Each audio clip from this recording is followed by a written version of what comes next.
Ano ba dapat ang papanigan ng isang ahensya ng gobyerno? Ang mga manggagawa, ang batas, o ang mga malalaking negosyo?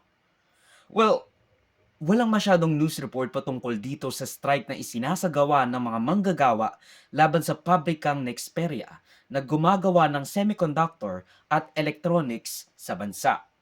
It is estimated na ayon sa ilang reports noong January 2025 alone, nag-export ang Pilipinas ng mahigit 3 bilyong dolyares o mahigit 160 to 180 billion pesos noong January 2025. It is literally the largest export ng ating bansa. So, ano nga ba ang hinihingi ng mga magagawa? Bakit sila nag-strike sa Nexperia sa Cabuyao, Laguna?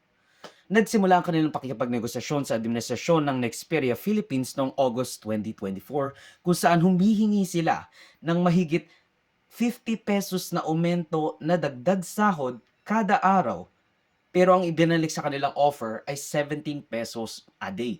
Kung tutuusin, itong 50 pesos na dagdag sahod sa kanila ay walang-wala kumpara sa ginagawa nilang revenue, yung value na pinoproduce nila sa pabrika. Ay sa Union Worker Nexperia Facebook page, gumagawa sila ng 7 milyong produkto na nagkakahalaga ng 420 million pesos kada araw. Ngayon, patuloy ang kanilang welga para sa maliit na dagdag sahod. Inaalipusta sila sa nakakainsultong 17 pesos a day na offer na dagdag sahod, samantalang ang kanilang revenue ay umabot ng 2.1 billion dollars noong 2022.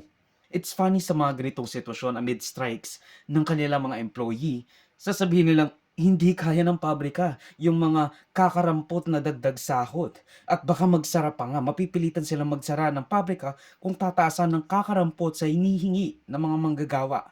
While bragging na bilyones na dolyares ang kanilang revenue every year.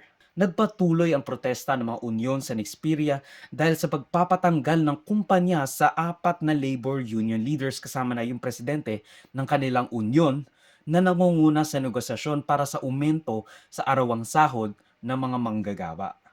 Di ba, hindi pwedeng tanggalin ng isang manggagawa dahil sa mga aktibidades nila sa pagbuo at pakikipagnegosasyon gamit ang mga unyon.